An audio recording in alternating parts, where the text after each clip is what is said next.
แต่รวยกับรวยเท่านั้นได้ก็เอาใส่ท้อง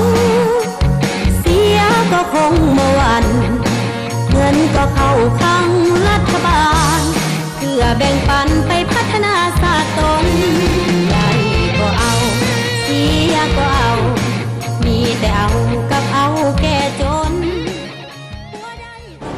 สบายดีท่านผู้ชมที่เคารพโทรภาพแห่งชาติเราต้อนรับทางเข้าสู่การถ่ายทอดสดผลการออกเลขรางวัลหวยพัฒนาประจำงวดที่50วันพุธที่22เมษายน2026ทำการออกอยู่ที่สำนักงานใหญ่ของรัฐสาหกิจหวยพัฒนาบ้านโถนคำเมืองจันทบุรีนครหลวงวิจันทร์ทำสมที่เคารพการเลขรางวัลหวยพัฒนาในงวดนี้จะทำการเลขรางวัลในเลขเสียง6โตออกครั้งเดียวมีผลถึงเลข5โต4โต3โต2โตและ1ตัวท้ายตามลำดับหลังจากที่ออกเลขเสียง6ตัวสำเร็จเป็นที่เรียบร้อยแล้วจะสืบต่อในการออกเลขสลับพัฒนา5/45ซึ่งจะทำการออกอยู่5ครั้งด้วยกันในการออกเลขรางวัลแต่ละครั้งก็มีคณะกรรมการจากทางภาครัฐเข้าร่วมเป็นสักขีพยานหลายภาคส่วนนอกจากนี้ยังมีคณะบริการวิชาการของรัฐวิสาหกิจหวยพัฒนาพร้อมด้วยมวลชนจำนวนหนึ่งก็ได้เกี่ยวเข้าร่วมเป็นสักขีพยานเพื่อแสดงให้เห็นถึงความโปร่งใสเสื่อมันใดในการเสี่ยงโชคแต่ละครั้งมื้อนี้ทานใดที่เสี่ยงโชคอย่าลืมติดตามรับชมกับทุกขั้นตอนการเลขรางวัลอย่างละเอียดจากทีมงานถ่ายทอดสดโทรภาพแห่งชาติลาวและก็ขอให้ใครนั้นจงโชคดีถึงเลขรางวัลโอกาสต่อไปนี้เสนอติดตามรับชมบรรยากาศสดของการออกเลขรางวัลประจำงวดที่50ได้หวยพัฒนาเป็นของรัฐคุ้มครองตอบสนองเงินรางวัลบ่ปันผลถ้าท่านถูกได้รางวัลบ่ผันปีนเป็นทรัพย์สินให้แก่รัฐพัฒนาสบายดีบรรดาท่านที่รับแพงทุกท่านในขณะนี้อยู่ที่สำนักงานใหญ่ของบริษัทรัฐวิสาหกิจหวยพัฒนากำลังทำการออกเลขรางวัลประจำงวดที่50ออกครั้งวันที่22เดือนเมษายนปี2026ในการออกเลขรางวัลในครั้งนี้มีการออกเลขรางวัลหวยเลข6โตและสลากพัฒนา5/45ซึ่งได้รับเกียรติของร่วมเพื่อเป็นสักขีพยานและปฏิบัติหน้าที่เฮ็ดกิจกรรมการออกเลขรางวัลจากบรรดาทานคณะกรรมการคุ้มครองการออกเลขรางวัลโดยมีผู้ต่างนามมาจากภาคส่วนต่างๆคือดังนี้มีผู้ต่างหน้าจากห้องว่าการสภาแห่งชาติมีผู้ต่างหน้าจากกระทรวงยุติธรรมมีผู้ต่างหน้าจากศูนย์กลางแนวล้าวสร้างชาติมีผู้ต่างหน้าจากกระทรวงวัฒนธรรมและการท่องเที่ยวมีผู้ต่างหน้าจากห้องว่าการสำนักงานนายกรัฐมนตรีมีผู้ต่างหน้าจากกระทรวงป้องกันความสงบและมีผู้ต่างหน้าจากกระทรวงการเงินนอกจากนั้นเป็นเกียรติของร่วมก็ยังมีคณะอำนวยการของบริษัทรัฐวิสาหกิจหวยพัฒนาและบรรดาแขกที่ได้รับการเชิญจำนวนหนึ่งเข้าร่วมติดตามการออกเลขรางวัลฉะนั้นในโอกาสต่อไปเพื่อความรับประกันของอุปกรณ์และความโปร่งใสจึงขอเรียนเชิญบรรดาทานคณะกรรมการคุ้มครองการออกเลขรางวัลได้ให้เกียรติขึ้นปฏิบัติหน้าที่ทำการคัดเลือกติดชั่งน้ำหนักหน่วยบานเพื่อบรรจุใส่อุปกรณ์พร้อมทั้งกวดกาความพร้อมของอุปกรณ์ที่จะนำใช้ในการออกเลขรางวัลแต่ละชนิดขอเรียนเชิญบรรดาทานคณะกรรมการคุ้มครองการออกเลขรางวัลจะได้กวดกาความพร้อมของอุปกรณ์ที่จะนำใช้ในการออกเลขรางวัลแต่ละชนิดซึ่งจะเริ่มจากอุปกรณ์เลขเสียงประจำหลักจากนั้นสืบต่อกวดกาความพร้อมของสุดอุปกรณ์ออกเลขรางวัลสลากพัฒนา5/45พร้อมกันนั้นคณะกรรมการคุ้มครองการออกเลขรางวัลจะได้ทำการติดชั่งน้ำหนักเพื่อคัดเลือกเอาหน่วยบานที่มีน้ำหนักเท่ากันทุกหน่วยไปจัดเรียงไว้อยู่บนรองหับทางด้านนอกเพื่อบรรจุใส่แต่ละหน่วยตุ้มให้ครบหน่วยตุ้มละ10หน่วยบานสลากพัฒนา5/45แม่นผลิตภัณฑ์ของบริษัทรัฐวิสาหกิจหวยพัฒนามีหมายเลข01หาหมายเลข45ประกอบเป็น45หน่วยบานนำใช้ในการเสี่ยงเอา5หน่วยบานมาเป็นผลการออกเลขรางวัลการเสี่ยงโชคเสี่ยงรางวัลแม่นชื่อหาหมายเลขมูลค่า 1,000 กีบต่อ1เกมสามารถลุ้นได้5รางวัลคือรางวัลที่1มูลค่ารางวัลต่ำสุด1ตื้อกีบถ้ามีเงินรางวัลสะสมแม่นจะได้บวกเพิ่มรางวัลที่2รางวัลละ5ล้านกีบรางวัลที่3รางวัลละ200,000กีบรางวัลที่4รางวัลละ20,000กีบและรางวัลพิเศษรางวัลละ10ล้านกีบผู้ที่สนใจในการเสี่ยงโชคเสี่ยงรางวัลสลากพัฒนา5/45 สามารถซื้อผ่านคนขายหวยแฮปปี้และซื้อผ่านแอปแฮปปี้545ด้วยความสมัครใจการออกเลขรางวัลหวยเลข6โตคณะกรรมการคุ้มครองการออกเลขรางวัลจะได้ทำการติดสั่งน้ำหนักเพื่อคัดเลือกเอา60หน่วยบานที่มีน้ำหนักเท่ากันทุกหน่วยไปจัดเรียงไว้อยู่บนรองหับทางด้านนอกของแต่ละหน่วยตุ้มเพื่อเกี่ยมพร้อมบรรจุใส่อุปกรณ์ซึ่งจะเสี่ยงเอา6หน่วยบานมาเป็นผลการออกเลขรางวัลซึ่งจะได้รับผลทั้งเลข6โตเลข5โตเลข4โตเลข3โตเลข2โตและเลข1โตท้ายโดยมีความประกอบมูลค่าของแต่ละรางวัลคือดังนี้รางวัลเลข6โตซื้อถึก 1,000 กีบจะได้รับเงินรางวัล400ล้านกีบเลข5โตซื้อถึก 1,000 กีบจะได้รับเงินรางวัล40ล้านกีบเลข4โตซื้อถึก 1,000 กีบจะได้รับเงินรางวัล5ล้านกีบเลข3โตซื้อถึก 1,000 กีบจะได้รับเงินรางวัล500,000 กีบเลข2โตซื้อถึก 1,000 กีบจะได้รับเงินรางวัล60,000 กีบและเลข1โตท้ายซื้อถึก 1,000 กีบจะได้รับเงินรางวัล 6,000 กีบเงื่อนไขในการรับเอาเงินรางวัลหวยพัฒนาใบหวยที่ถูกรางวัลต้องอยู่ในสภาพปกติบ่มีหอยลึบขีดข่าเปื้อนบ่ปลอมแปลงตัวเลขใดๆและต้องอยู่ในระยะเวลาที่กำหนดไว้ตามระเบียบการก็คือ10วันนับแต่มื้อออกเลขรางวัลเป็นต้นไปในการออกเลขรางวัลแต่ละครั้งมีการถ่ายทอดเสียงสดออกอากาศทางวิทยุกระจายเสียงแห่งชาติลาวระบบ FM 103.7 เมกะเฮิรตซ์มีการถ่ายทอดสดทางโทรภาพแห่งชาติลาวและทางเพจ Facebook ลาวลอตเตอรี่ไลฟ์ซึ่งจะเริ่มแต่เวลา 20:00 นเป็นต้นไปภายหลังสำเร็จการออกเลขรางวัลผลการออกเลขรางวัลหวยพัฒนายังมีการแจ้งทางเพจ Facebook ลาวลอตเตอรี่ไลฟ์เฟซกระทรวงการเงินและท่านสามารถรับข้อความ SMS แจ้งผลหวยแต่ละงวดเพียงแต่สมัครบริการแจ้งผลหวยกดดาว555ดาว29ดาว30สี่เหลี่ยมโทรออกค่าบริการ 5,000 กีบต่อเดือนหรือโทรหาเบอร์107เพื่อรับฟังผลหวยค่าบริการ 1,000 กีบต่อนาทีเฉพาะเครือข่ายยูนิเทลนอกจากนั้นยังจะได้ลงโฆษณาแจ้งผลการออกเลขรางวัลทางหนังสือพิมพ์ต่างๆในมื้อต่อไปเช่นหนังสือพิมพ์เวียงจันทน์ใหม่หนังสือพิมพ์ประชาชนและหนังสือพิมพ์ประเทศลาวซึ่งท่านสามารถเลือกติดตามกวดผลการออกเลขรางวัลได้ตามช่องทางที่ท่านสะดวกขณะนี้คณะกรรมการคุ้มครองการออกเลขรางวัลก็ได้สำเร็จการติดสั่งน้ำหนักคัดเลือกเอาหน่วยบานที่มีน้ำหนักเท่ากันทุกหน่วยและได้นำไปจัดเรียงไว้ตามลำดับอยู่บนรองหับทางด้านนอกของแต่ละหน่วยตุ้มเป็นที่เรียบร้อยเพื่อรับประกันความโปร่งใสในการออกเลขรางวัลแต่ละครั้งแม้ได้มีคณะกรรมการคุ้มครองการออกเลขรางวัลมาจาก7ภาคส่วนเข้าร่วมเป็นสักขีพยานปฏิบัติหน้าที่ตรวจตราความพร้อมของอุปกรณ์แต่ละชนิด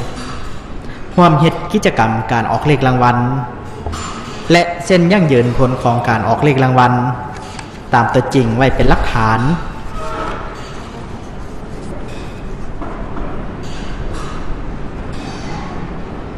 และในขณะนี้การตรวจตราความพร้อมของเครื่องมืออุปกรณ์ที่จะนำใช้ในการออกเลขรางวัลแต่ละชนิดก็ได้สำเร็จเป็นที่เรียบร้อยลำดับต่อไปขอเชิญพนักงานถือคันเลขบัตรได้ออกมาประจำหน้าที่ขอเชิญพนักงานออกเลขรางวัลได้ออกมาจกเสียงเลขบัตรที่อยู่ในขันเป็นครั้งที่1ได้แก่บัตรหมายเลข3ขอเชิญพนักงานออกเลขรางวัลได้ออกมาจกเสียงเลขบัตรที่อยู่ในขันเป็นครั้งที่2ได้แก่บัตรหมายเลข2ขอเชิญพนักงานออกเลขรางวัลได้ออกมาจกเสียงเลขบัตรที่อยู่ในขันเป็นครั้งที่3ได้แก่บัตรหมายเลข6ขอเชิญพนักงานออกเลขรางวัลได้ออกมาจกเสียงเลขบัตรที่อยู่ในขันเป็นครั้งที่4ได้แก่บัตรหมายเลข4ขอเชิญพนักงานออกเลขรางวัลได้ออกมาจกเสียงเลขบัตรที่อยู่ในขันเป็นครั้งที่5ได้แก่บัตรหมายเลข5และขอเชิญพนักงานออกเลขรางวัลได้ออกมาจกเสียงเลขบัตรที่อยู่ในขันเป็นครั้งที่6ซึ่งเป็นครั้งสุดท้ายได้แก่บัตรหมายเลข1พนักงานออกเลขรางวัลแม้จะได้ขึ้นไปประจำหน้าที่อยู่แต่ละหน่วยตุ้มตามหมายเลขบัตรที่ตัวเองจกเสียงได้พนักงานออกเลขรางวัลก็ได้ประจำหน้าที่อยู่แต่ละหน่วยตุ้มเป็นที่เรียบร้อย ต่อไปพนักงานออกเลขรางวัลจะได้ทำการบรรจุหน่วยบานขอใส่หน่วยตุ้มทั้ง6หน่วยตุ้มให้ครบหน่วยตุ้มละ10หน่วยบานซึ่งจะเริ่มบรรจุแต่หมายเลข1ไปหาหมายเลข0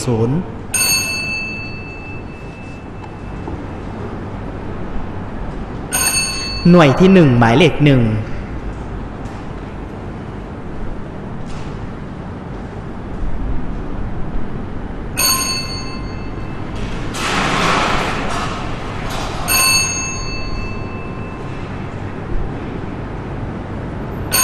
หน่วยที่2หมายเลข2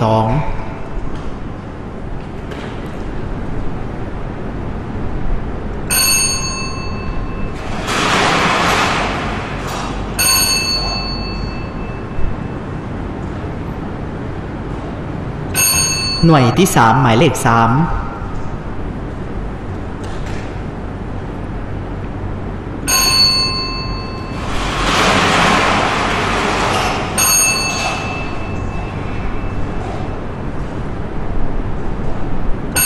หน่วยที่4หมายเลข4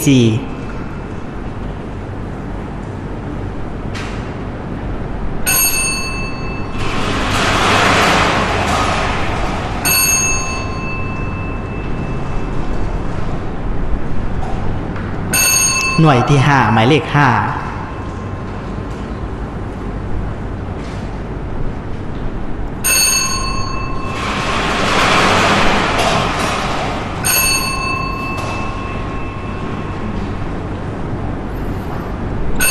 หน่วยที่6หมายเลข6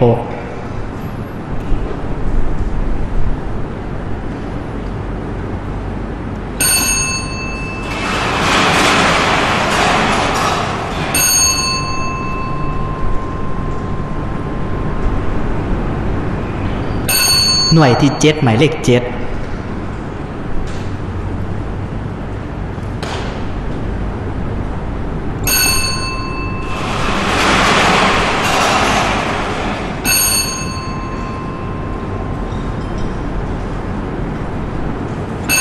หน่วยที่8หมายเลข8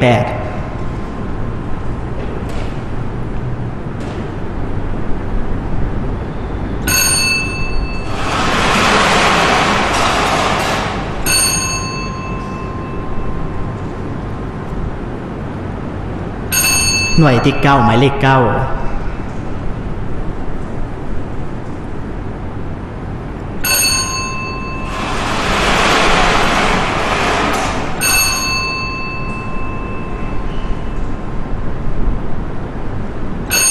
และหน่วยที่10หมายเลข0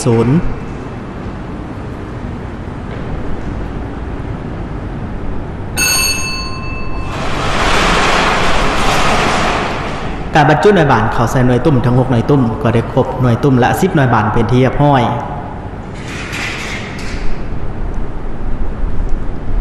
ต่อไปพนักงานออกเลขรางวัลจะได้ทำการหมุนหน่วยตุ้มทั้ง6หน่วยตุ้มไปพร้อมๆกันเป็นครั้งที่1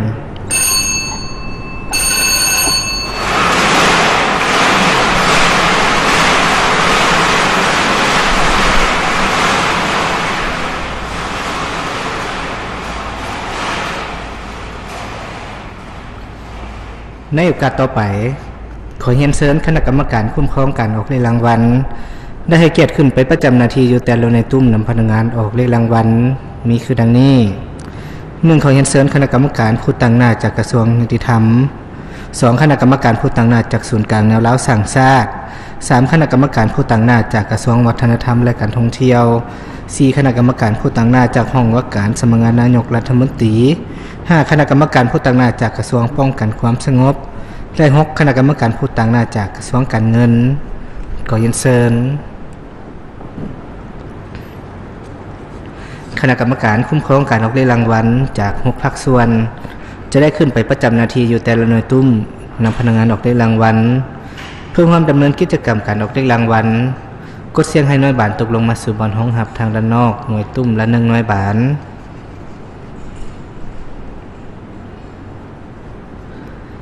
ในขณะนี้บรรดาทานคณะกรรมการคุ้มครองการออกเลขรางวัลก็ได้ไปประจำหน้าที่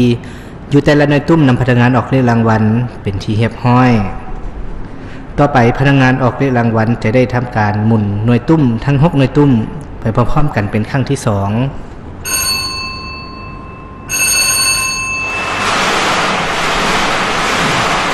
การดำเนินกิจการแห่งพัฒนาก็เพื่อเป็นการพักผ่อนบรรอารมณ์ของผู้ที่มักเสี่ยงโชคสิ่งรางวัลเป็นการสร้างอาชีพเสริมสร้างยกเพชรงานทำและสร้างรายได้ให้แก่ผู้ขายของ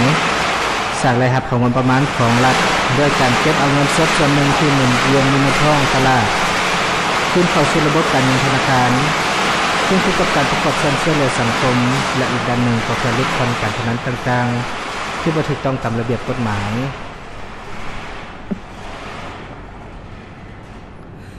ในโอกาสต่อไปขอเชิญเชิญคณะกรรมการได้กดเสียงให้หน่วยบานตกลงมาสู่บอนห้องหับทางด้านนอกหน่วยตุ้มละ1หน่วยบานขอเชิญเชิญ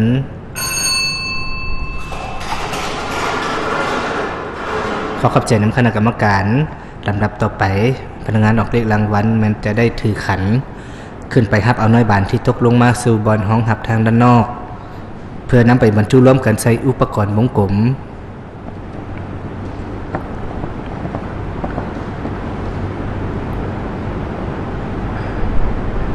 หน่วยที่1หน่วยที่2หน่วยที่3หน่วยที่4หน่วยที่5และหน่วยที่6ต่อไปพนักงานออกรางวัลจะทำการบรรจุหน่วยบานเข้าใส่อุปกรณ์วงกลมหน่วยที่1หน่วยที่2หน่วยที่3หน่วยที่4หน่วยที่5และหน่วยที่6การบรรจุหน่วยบานทั้ง6หน่วยบานเข้าใส่อุปกรณ์วงกลมก็ได้สำเร็จเป็นที่เรียบร้อยลำดับต่อไปพนักงานออกเลขรางวัลจะออกมาประจำที่อยู่อุปกรณ์เลขเสียงประจำหลักเพื่อทำการบรรจุหน่วยบานเข้าใส่อุปกรณ์มีทั้งหมด6หน่วยบานซึ่งจะเริ่มแต่หมายเลข1หาหมายเลข6หน่วยที่1หมายเลข1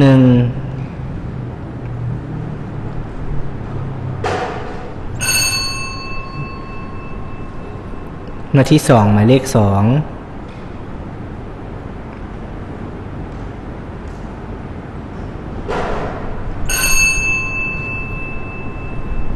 หน่วยที่3หมายเลข3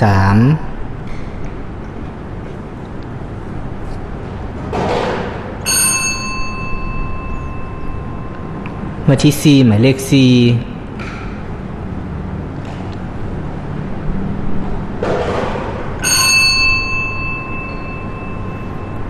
หน่วยที่5หมายเลข5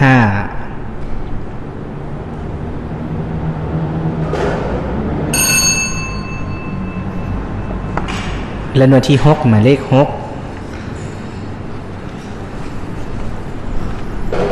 การบรรจุในบานหมายเลขเสียงประจำหลักเข้าใส่อุปกรณ์ก็ได้สำเร็จเป็นที่เรียบร้อยในโอกาสต่อไปขอเรียนเชิญคณะกรรมการผู้ตั้งหน้าจากห้องว่าการสภาแห่งชาติได้ให้เกียรติขึ้นไปประจำหน้าที่อยู่อุปกรณ์เลขเสียงประจำหลักขอเรียนเชิญ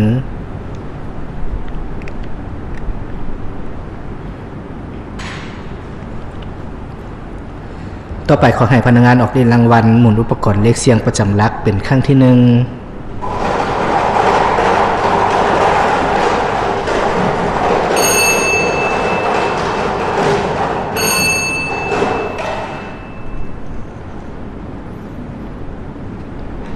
หน่วยบัตรหมายเลขเสียงประจำหลักครั้งที่1ได้แก่หมายเลข2ขอเชิญพนักงานออกได้รางวัลที่ประจำอยู่หน่วยตุ้มหมายเลข2พร้อมด้วยคณะกรรมการออกมาประจำที่อยู่อุปกรณ์วงกลมพนักงานออกได้รางวัลจะได้ทำการหมุนอุปกรณ์วงกลมเป็นครั้งที่1การจัดตั้งการออกได้รางวัลหวยพัฒนาแมนรวมศูนย์ที่บอนเดียวที่สำนักงานใหญ่ของบริษัทรัฐวิสาหกิจหวยพัฒนาซึ่งจะนำใช้ผลการออกได้รางวัลเป็นเอกภาพกันในขอบเขตทั่วประเทศมีจุดประสงค์ให้ประชาชนได้ผ่อนคลายอารมณ์ในการเสี่ยงโชคชิงรางวัลโดยความสมัครใจเท่านั้น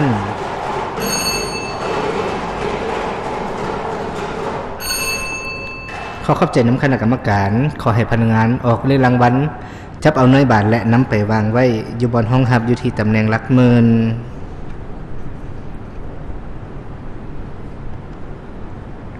ต่อไปเขาให้พนักงานออกฤทธิ์รางวัลหมุนอุปกรณ์เลขเสียงประจำลักเป็นครั้งที่2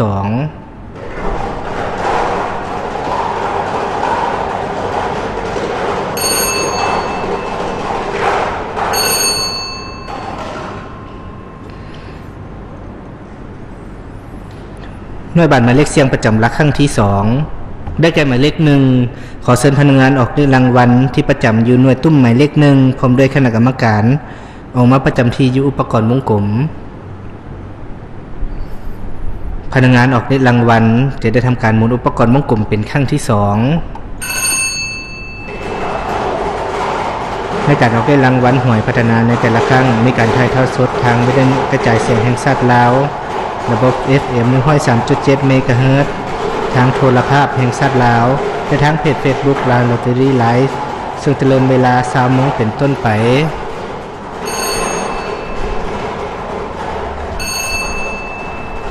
ขอขอบใจน้ำคณะกรรมการขอให้พนักงานออกฤทธิ์รางวัลจับเอาหน่วยบาทและนำไปวางไว้อยู่บนห้องฮับอยู่ที่ตำแหน่งหลักแสน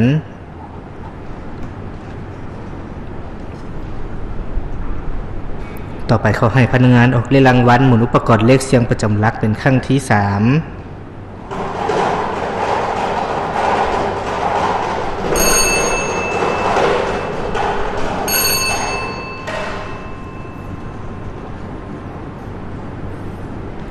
หน่วยบัตรหมายเลขเสียงประจำลักครั้งที่3ได้แก่หมายเลข5ขอเชิญพนักงานออกฤทธิ์รางวัลที่ประจำอยู่หน่วยตุ้มหมายเลข5พร้อมด้วยคณะกรรมการออกมาประจำที่อยู่อุปกรณ์วงกลมพนักงานออกฤทธิ์รางวัลจะได้ทำการหมุนอุปกรณ์วงกลมเป็นครั้งที่3ภายหลังสำเร็จการออกฤทธิ์รางวัลหวยพัฒนาผลการออกฤทธิ์รางวัลยังจะได้แจ้งให้ทานได้รับทราบตื่นอีกทางเพจ Facebook ลาวลอตเตอรี่ไลฟ์เพจกระทรวงการเงินและหนังสือพิมพ์ต่างๆและยังสามารถสมัครบริการแจ้งผลหวยผ่านข้อความสั่ง SMS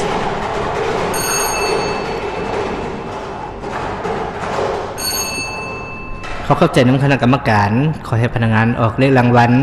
จับเอาหน่วยบาทและนำไปวางไว้อยู่บนห้องหับอยู่ที่ตำแหน่งหลักสิบ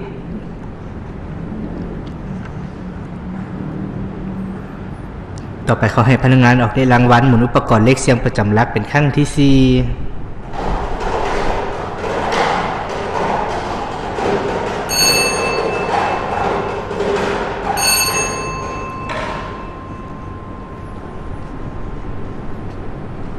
หน่วยบัตรหมายเลขเสียงประจำหลักครั้งที่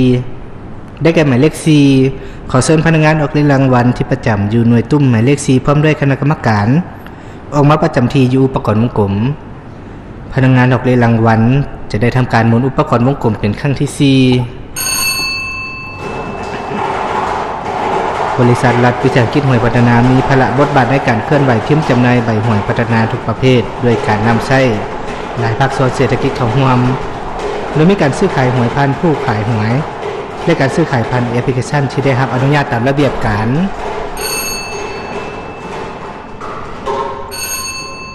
ขอขอบใจน้ำคณะกรรมการ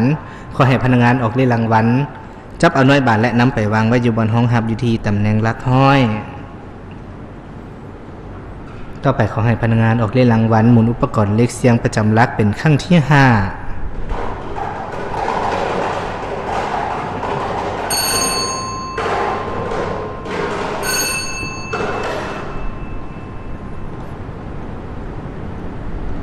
หน่วยบัตรหมายเลขเสียงประจำหลักครั้งที่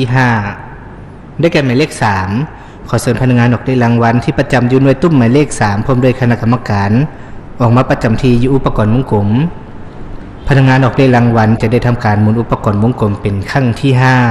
5เงื่อนไขในการรับเอาเงินรางวัลหวยพัฒนาใบหวยที่ถูกรางวัลตรงอยู่ในสภาพปกติบ่มีหอยลึกขีดค่าเพื่อนบ่ปลอมแปลงตัวเลขใดๆท่านจึงสามารถแลกรับเอาเงินรางวัลได้ในระยะ10 วันนับตั้งแต่เมื่อออกเลขรางวัลเป็นต้นไป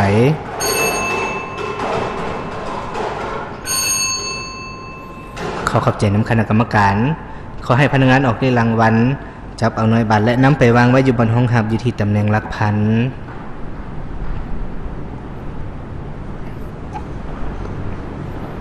และต่อไปขอเรียนเชิญคณะกรรมการเสี่ยงหน่วยบัตรหมายเลขประจำหลักเป็นครั้งที่6ขอเรียนเชิญ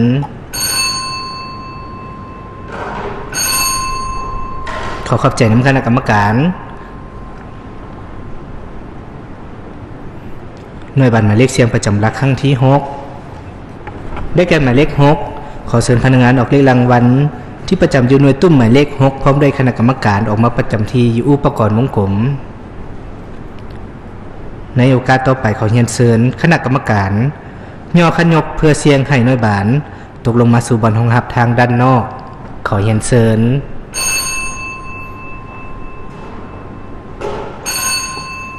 ขอขอบใจน้ำคณะกรรมการขอให้พนักงานออกเลขรางวัลจับเอาหน่วยบานและนำไปวางไว้อยู่บนห้องหับอยู่ที่ตำแหน่งหลักหน่วย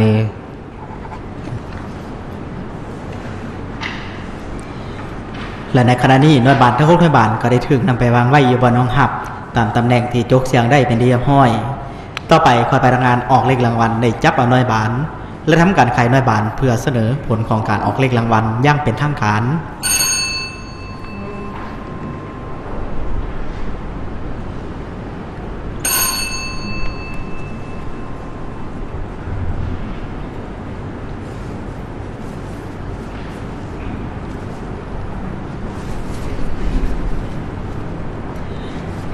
ในเวลานี้พร้อมแล้วที่จะประกาศผลการออกเลขรางวัลให้ประธานแห่งทราบ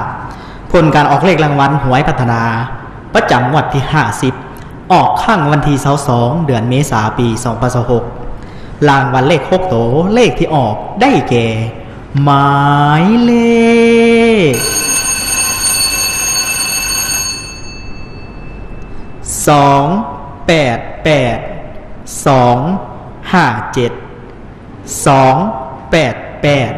257เลข5ตัวได้แก่หมายเลข88257 88257เลข4ตัวได้แก่หมายเลข8257 8257เลข3ตัวได้แก่หมายเลข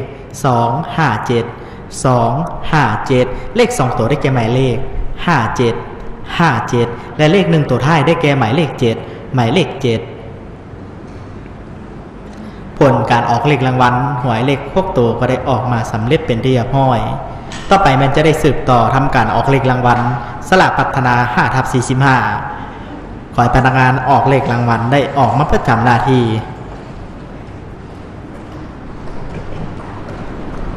ในโอกาสต่อไปขอเรียนเชิญคณะกรรมการผู้ต่างหน้าจากห้องว่าการสภาแห่งชาติได้ให้เกียรติออกมาประจำหน้าที่เพื่อทำการออกเลขรางวัลขอเรียนเชิญการเสี่ยงโชคเสี่ยงรางวัลสลากพัฒนา5/45แม่นเลือกซื้อหาหมายเลขใน1เกมมูลค่า 1,000 กีบสามารถลุ้นได้5รางวัลรางวัลที่1ต้องถูกหาหมายเลข4เลขหน้าจะสลับอยู่ตำแหน่งใดก็ได้1เลขท้ายต้องถูกกับผลออกมูลค่ารางวัลต่ำสุด1ตื้อกี่สลากพัฒนา5/45หน่วยที่1ได้แก่หมายเลข13หมายเลข13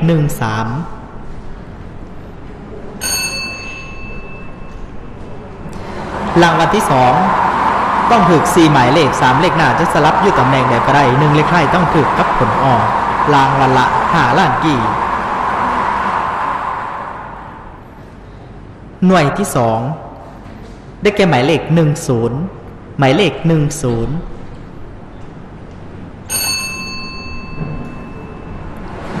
รางวัลที่3ต้องถูก3หมายเลข2เลขหน้าจะสลับอยู่ตำแหน่งใดก็ได้1เลขท้ายต้องถูกกับผลออกรางวัลละ200,000กีบหน่วยที่3ได้แก่หมายเลข27หมายเลข27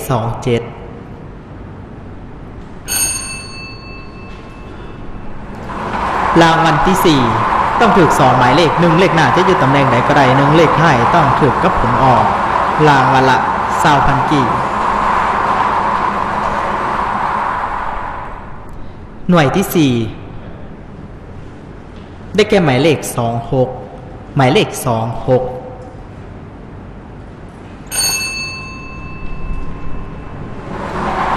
และรางวัลพิเศษต้องถูกหาหมายเลขจะสลับอยู่ตำแหน่งไหนก็ได้รางวัลละ10ล้านกีบ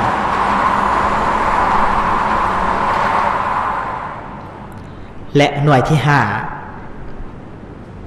ได้แก่หมายเลข15หมายเลข15 ขอขอบใจน้ำคณะกรรมการการออกเลขรางวัลสลากพัฒนา5/45ก็ได้สำเร็จเป็นที่เรียบร้อยต่อไปแมนจะได้ทวนคืนผลของการออกเลขรางวัลให้บรรดาทานนะครับทราบอีกครั้ง ผลการออกได้รางวัลหวยพัฒนาประจำงวดที่50ออกครั้งวันที่22เดือนเมษายนปี2026รางวัลเลข6ตัวเลขที่ออกได้แก่288 257 288 257เลข5ตัวได้แก่หมายเลข88 257ทำสมทีเคารพคณะนี้ทางกำลังที่ตามรับชมการถ่ายทอดสดผลการออกเลขรางวัลหวยพัฒนาประจำงวดที่50ในวันนี้เพื่อดำเนินพื้นการได้รับทราบกันตื่นอีกครั้งหนึ่งกับผลการออกเลขรางวัลในเลขเสียง6ตัวหมายเลขจอได้แก่หมายเลข